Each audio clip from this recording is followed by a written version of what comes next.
Regarde comme c'est beau. C'est la plus grande décharge des États-Unis. On peut la voir depuis l'espace. Ladies and gentlemen, bienvenue dans Trax. Au sommaire ce soir, Une sculpture pour moi, c'était tout noir et couvert de crottes de piaf. Erwin Wurm, l'anti-sculpteur. On largue les amarres avec les boats punk. Et enfin, cha-cha-cha chez les Nippons avec les Migno Crusaders.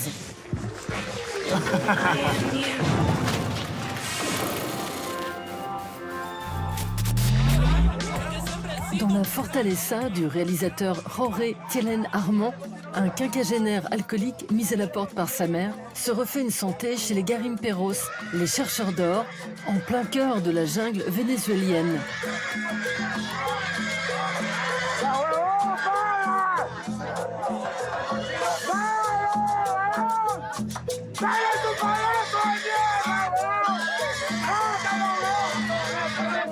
Celui qui interprète l'ivrogne n'est autre que le père du réalisateur, un peu trop habité par le rôle. Le premier jour, le tournage commençait à 3 h du matin. J'étais en train de dormir et je me fais réveiller par mon producteur qui tape à ma porte. Il dit « Jorge, ton père est bourré !»« Non, comment ça, bourré ?» On était 3 heures avant le début du tournage. J'avais envie de le tuer, de l'étrangler. Je lui disais, mais tu m'as trahi. Mon père était en colère, parce qu'on avait fêté mon anniversaire quelques jours plus tôt, et on ne l'avait pas invité. C'était un moyen de se venger pour lui. Il était censé jouer le mec bourré, mais il était vraiment bourré. C'était un cocktail d'émotions. Pour le scénario de son nouveau film, Jorge s'inspire de la vie de son propre père, Roque, qui multiplie les petits boulots dans un Venezuela marqué par le chavisme et une crise économique sans précédent. Alors que 10 000 bolivars valent moins d'1 centime d'euro, la devise locale est refusée par certains commerçants, faisant de l'or une monnaie courante.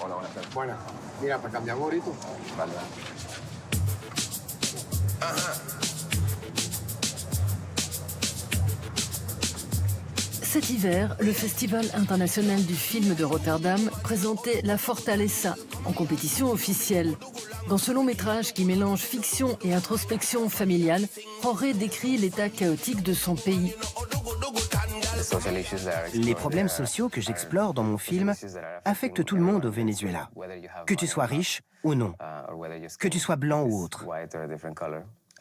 J'ai foi en un genre de cinéma qui serait comme un miroir pour le public, où il peut s'identifier au personnage et, une fois sorti du cinéma, avoir une meilleure compréhension de son environnement. Né à Caracas, Jorge Tielen Armand quitte son pays natal à l'adolescence pour s'installer au Canada où il se rêve reporter. Il finit par s'initier à la photographie qui creuse déjà le sillon de son cinéma social.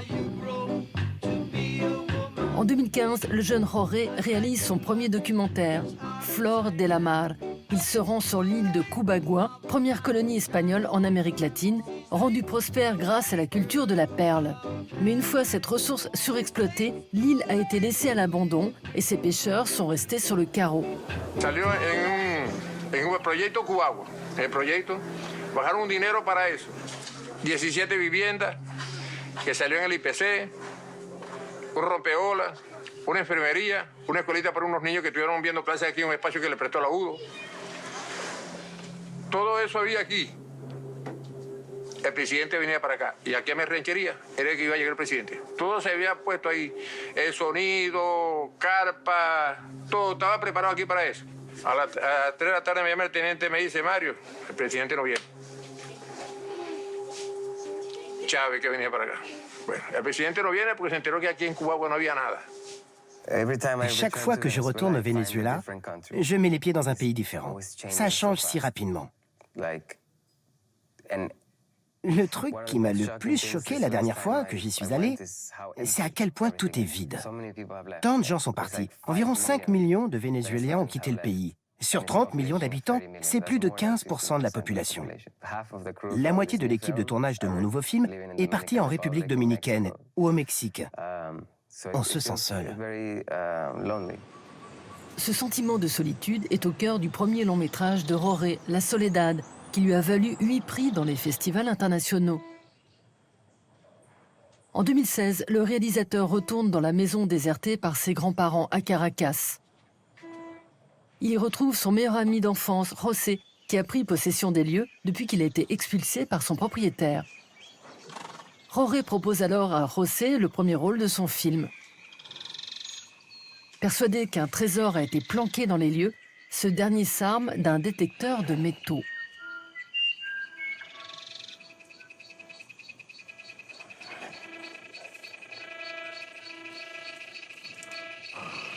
Je trouve ça plus intéressant de travailler avec des acteurs non professionnels, de ne pas leur faire apprendre ou répéter leurs textes, mais plutôt de leur montrer comment réagir et interagir avec la caméra. Pas de manière stricte. Je ne fais pas de marque au sol et je donne pas de directives genre « tu restes bien ici et ensuite tu regardes vers la droite ». Je suis plutôt « regarde vers la fenêtre ». Où je donne une information à un personnage et une information différente à un autre. Et quand ils se rencontrent, avec des intentions différentes, la caméra capture cette vérité qui émane d'eux.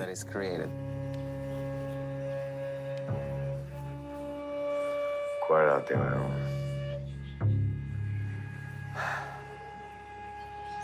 Marico, me hace mucha falta, weón. Me te saco un pasaje para Canadá, maricón.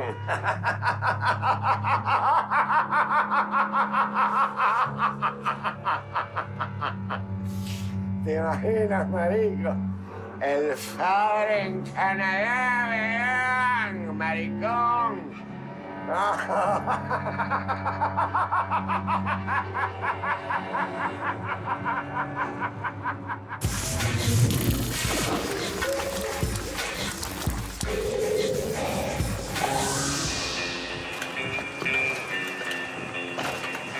Tonnerre de Brest, avec les boat punk, le No Future tombe à l'eau. Les travelers en maillot de bain larguent leurs Rangers et pogotent sur les flots. Voguant sur leur radeau de fortune, ils ont trouvé la solution pour vivre sans attache et faire la nique au système. De quoi faire avaler sa pipe cul sec au capitaine Haddock.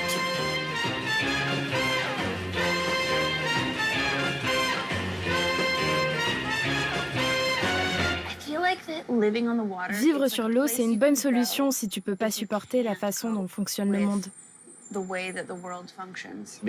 Quand t'es sur un bateau, personne t'emmerde, parce que tu déranges personne. Personne te reproche de faire trop de boucan ou de naviguer trop vite. Les dégâts sont limités avec un bateau. J'ai été arrêté une seule fois sur celui d'un ami, parce qu'on naviguait en pleine tornade. Je mourrai sans savoir ce que c'est de vivre avec une femme et des enfants dans une ferme, dans l'Iowa, par exemple. J'aime l'idée de pouvoir faire ou essayer n'importe quoi. Je suis incapable de rester tranquille. De nos jours, trouver un squat au cœur de la ville est plus épuisant qu'une transat en solitaire. Le New-Yorkais Duke Riley, lui, a trouvé sa friche au bout des quais, à quelques encablures de Manhattan. Depuis que l'ancien maire de la ville, Rudy Giuliani, en a interdit l'accès, ce cimetière de bateaux est l'Éden des boat punk.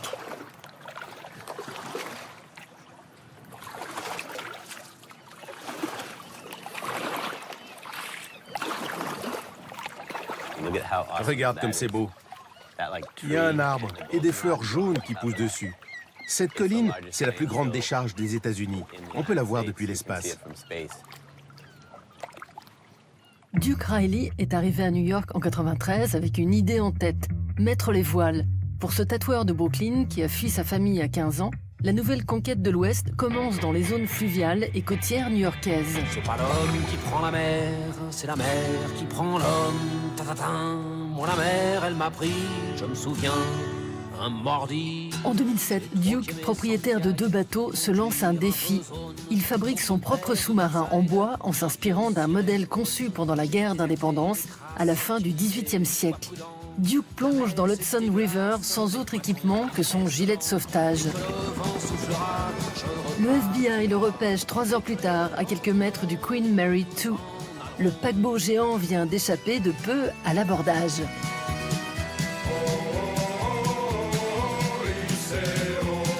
Les tabloïds, eux, ne le loupent pas et traitent Duke de crétin. C'est la mer qui prend l'homme. Et l'idée de ce projet, c'était d'utiliser une technologie qui datait de 1776 pour attaquer un des 5 sites les plus visés par les terroristes à l'époque. Alors qu'on dépense des milliards de dollars pour éviter qu'un truc pareil n'arrive. Pour les boat punk, la mer n'est pas seulement un immense espace dans lequel ils peuvent barboter en toute liberté, mais aussi un moyen de vivre à peu de frais. Pendant l'hiver, nos moussaillons en blouson noir retapent leur sweet home à Green Cove Spring, près de Jacksonville, en Floride. Pas la peine de les chercher dans le port de plaisance chic donnant sur la mer.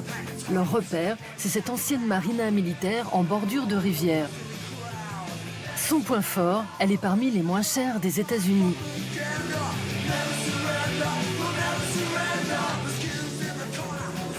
Tyler Bullock a passé 17 ans sur les mers. Il a racheté son bateau de 15 mètres à un voisin qui voulait s'en débarrasser et l'a remis à flot grâce à des pièces récupérées dans la décharge voisine. Tyler l'a baptisé En cavale, clin d'œil à son héros, le bagnard français Papillon, roi de l'évasion, incarné au cinéma par Steve McQueen. On va mettre le bateau à l'eau. Je déteste monter et descendre de cette échelle. Et je dors mal quand le bateau ne tangue pas. On est trop au-dessus du niveau de la mer pour moi.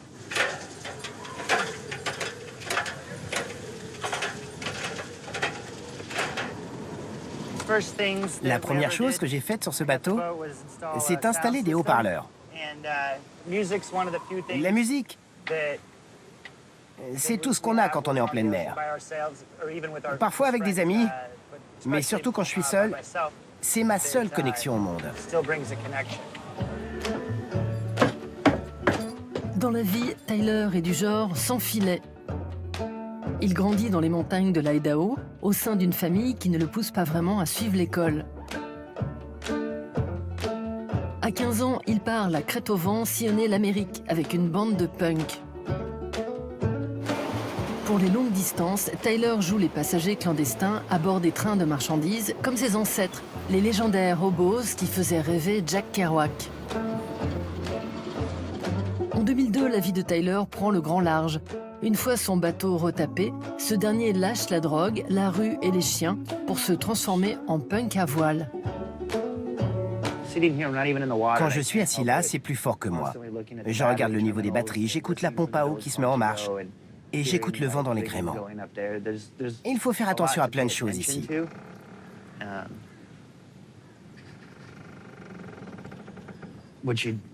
C'est pas le cas quand tu passes ta journée dans les champs à lire un bouquin avant d'aller traîner dans un squat.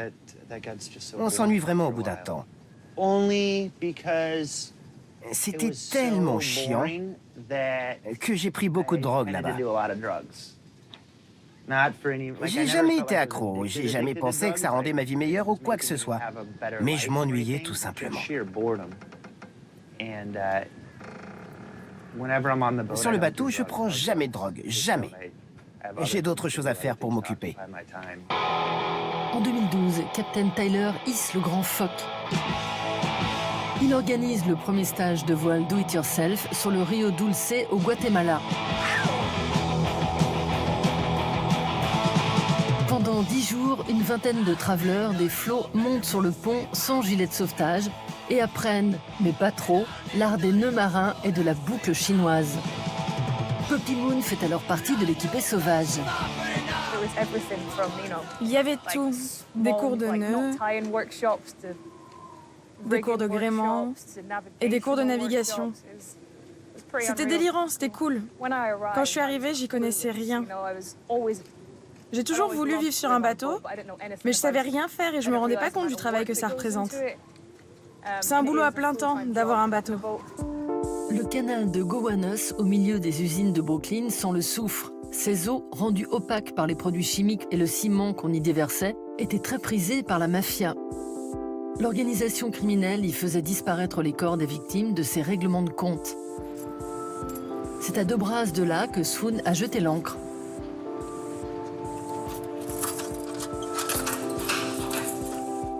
De son vrai nom, Caledonia Dance Curry, cette street artiste est la sirène des Swimming Cities, les villes flottantes. Ça, c'est un os de poisson-chat du Mississippi. Il y a des carcasses d'alligators, de poissons-chats et des tas d'os incroyables. Mais le poisson-chat, c'est mon préféré. En 2006, Swoon s'inspire des maisons de Venise qui semblent posées sur les eaux et lance l'aventure des Swimming Cities. Une trentaine d'artistes se la coulent douce sur des radeaux composés de matériaux de récup. La flottille se laisse porter sur les fleuves du monde, du Mississippi au Gange. Quand on a descendu le Mississippi, toutes les personnes qu'on rencontrait disaient qu'elles avaient toujours voulu faire ça. Construire un radeau pour descendre le fleuve, ça fait partie de la mythologie du Mississippi. Ça fait partie des rêves d'enfants. C'est à ça qu'on pense quand on essaie d'imaginer à quoi ressemble la liberté.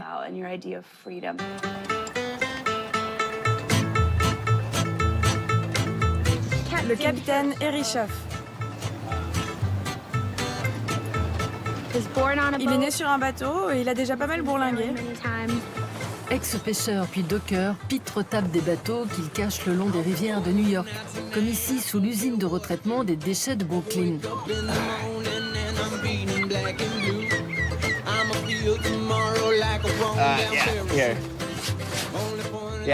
Ça, c'est le logo du groupe Crass. Un truc punk. C'est au cas où... Enfin, ça prouve que j'étais punk. Et ça, c'est pour pouvoir tout surveiller 24 heures sur 24.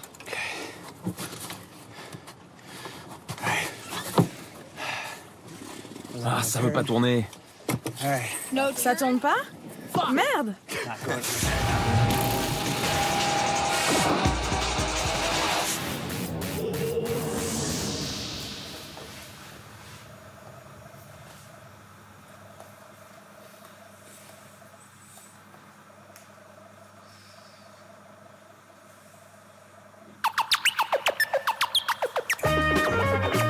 Déjà essayé, déjà échoué, peu importe, essaie encore, échoue mieux. Cette célèbre formule de Samuel Beckett va comme un gant aux œuvres de l'artiste autrichien Erwin Wurm. Il se rêvait peintre, mais recalé au département peinture des Beaux-Arts de Vienne, il a pris l'option burin et a radicalement changé notre façon de regarder la sculpture.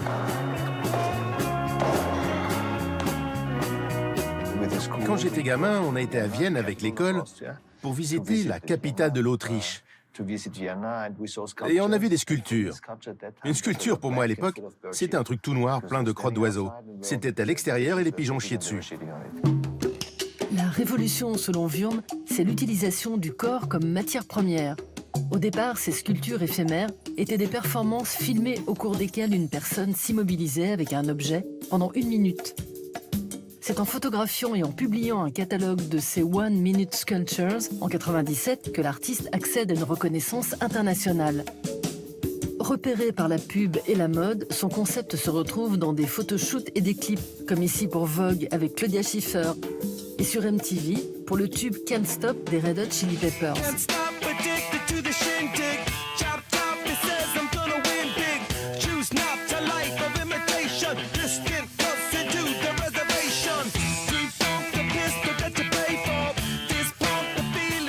Les Red Hot Chili Peppers ont demandé ma permission et m'ont fait un très bon contrat. J'ai dit que j'aimerais être crédité sur MTV. Et je pense que j'étais le premier artiste à avoir fait ça. Avant, j'avais vu tant de clips où on retrouvait des idées d'artistes volées.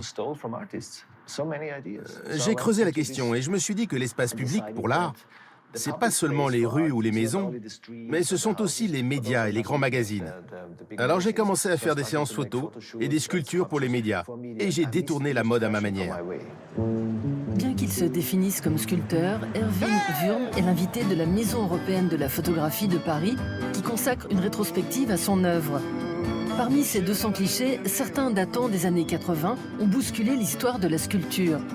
Au lieu de vous inciter à contempler les tirages, Erwin Wurm, déformateur professionnel, vous invite à devenir une sculpture vivante.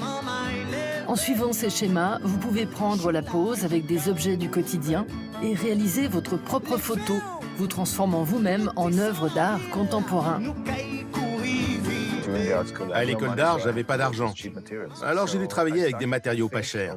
J'ai commencé à penser, pourquoi je pourrais pas utiliser une assiette pour créer une œuvre d'art? Pourquoi pas un stylo ou des verres ou une gomme ou des fruits? En gros, à la fin, j'ai décidé que tout ce qui m'entourait était un outil ou une matière possible pour une œuvre d'art.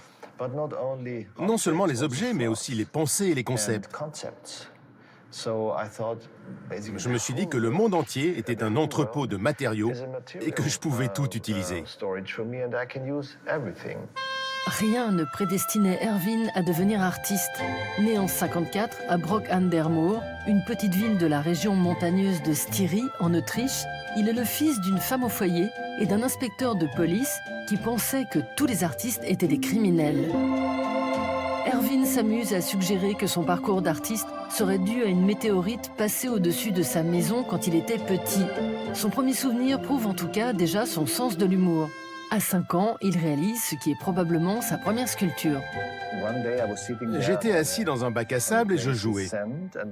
Mon grand-père était sur un banc près de moi et je creusais un trou. Il m'a dit « Qu'est-ce que c'est? Tu fais quoi ?» Je creuse un trou, j'ai répondu « Pourquoi faire ?» J'ai dit « C'est une tombe. » D'accord. Et qui sera dans cette tombe? Toi. Alors il a dit « Mais quand ?» J'ai dit « Cette année. » Ça l'a tellement fait flipper qu'il a compté tous les jours jusqu'à la fin de l'année. Mais il a survécu cette année-là. Manquant d'argent après ses études, Erwin crée ses premières sculptures avec les moyens du bord. En 91, après s'être installé dans un atelier qui jouxte une entreprise qui recycle les vieux vêtements, il ramasse des chandails et demande à un ami d'enfiler ses pulls jusqu'à saturation. Son record, 13. Jouer avec la forme, le volume et la masse, c'est très intéressant. Prendre du poids ou perdre du poids, on peut dire que c'est de la sculpture, parce qu'on ajoute du volume ou qu'on en retire. Brancusi, Michel-Ange ou Rodin n'ont pas inspiré Erwin. Il cite plus volontiers les philosophes comme Montaigne ou Wittgenstein et surtout le maître du théâtre de l'absurde, Samuel Beckett.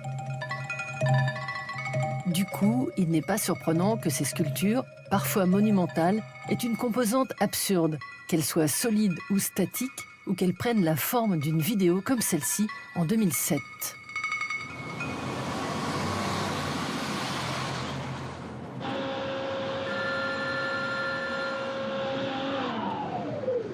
Hello? Hello? Yeah. Oh, darling. You know, sometimes I think you're like a little boy who's just waiting. You know, waiting for your mommy to come along and tell you that life is some kind of perfect fairy tale. I know that you're not at all frustrated and that you're not a sandwich, nor are you a banana. And that reality is like really reasonable because it arranges your life. And you don't worry about anything. But reality is the invention of liars. And the reality of the truth is the collective stupidity. Notre monde est tellement foutu et tellement paradoxal. Quand tu travailles là-dessus, tu t'aperçois qu'on peut faire les choses différemment. C'est comme si tu mettais un filtre coloré devant tes yeux qui te permet de voir d'autres couleurs. C'est la même chose quand on regarde mon travail d'un point de vue paradoxal. On voit autre chose. J'ai commencé à travailler avec ça. Et puis il y a aussi l'humour, les gens rient parfois. Mais parce que c'est embarrassant et ridicule. Je suis pas un raconteur de blagues.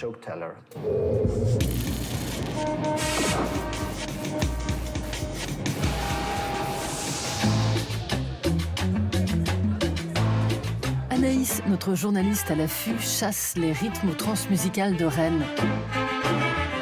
Jonglant avec la cumbia, la salsa, le reggae ou le rockabilly, les Minho Crusaders se sont donnés pour mission d'offrir une seconde jeunesse aux chansons folkloriques de leur pays.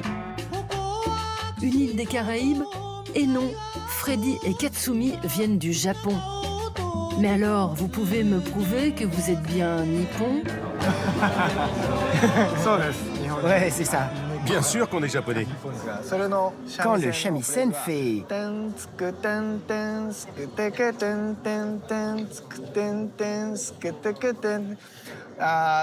Moi, dans ma tête, j'entends le güero qui fait...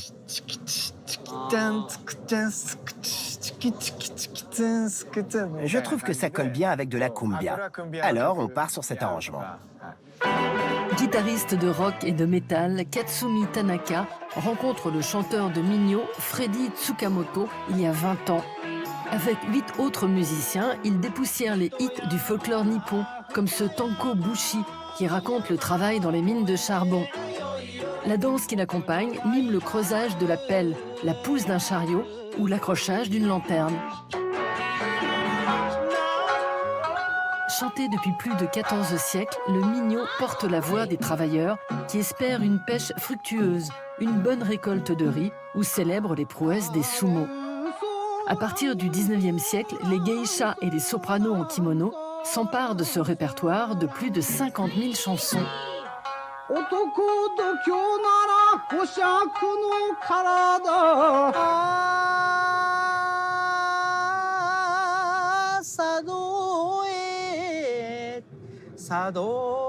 Ça ressemble à ça.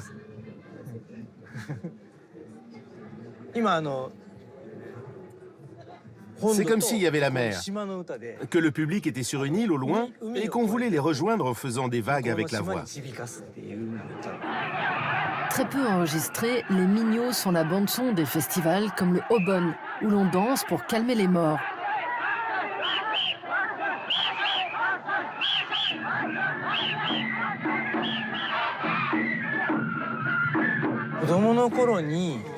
Quand j'étais enfant, je suis allé au festival Obon. Et c'est là que j'ai entendu du minyo pour la première fois. Je me souviens d'avoir vu ce chanteur en haut, sur une estrade, en bois. Même devenu adulte, ce moment fort est resté en moi, et quand j'y pense, ça me touche beaucoup. Un jour, alors que je mangeais des nouilles dans un restaurant de soba, j'ai levé les yeux et j'ai vu un écran de télé qui passait du minyo. Sans réfléchir, j'ai demandé au patron s'il y avait un chanteur dans le coin. Et ils m'ont indiqué un endroit derrière le restaurant. C'est comme ça que j'ai retrouvé mon professeur. Au lendemain de la Seconde Guerre mondiale, le Japon est occupé par les forces américaines. Fleurissent alors des clubs pour les militaires où résonnent swing et sons afro-cubains. Les stars de l'époque s'appellent les Tokyo Cuban Boys. Ce sont les premiers à hybrider chant traditionnel et maracas. Pour Katsumi, le déclic arrive en 2011 avec la catastrophe de Fukushima.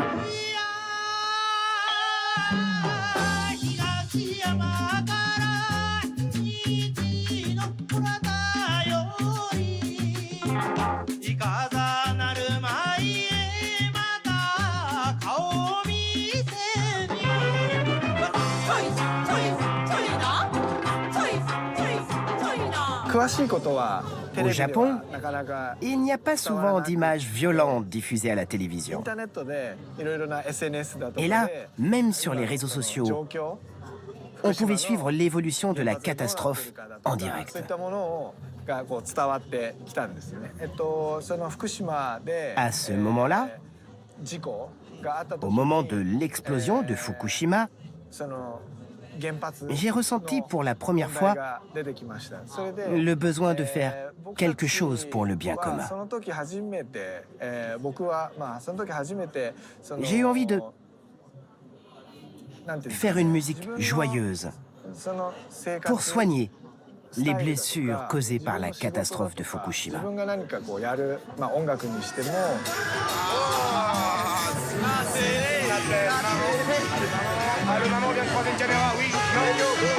Pour leur premier concert en France, les Minyo Crusaders clôturaient la soirée avec un live à 5 h du matin au Transmusical de Rennes.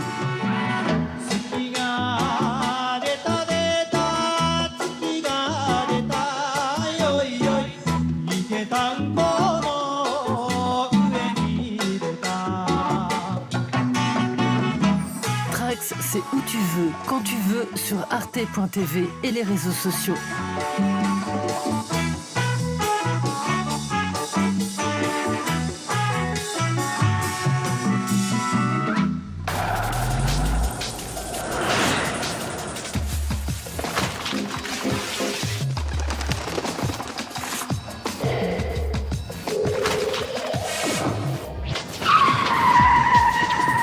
Voilà, go vite, génial.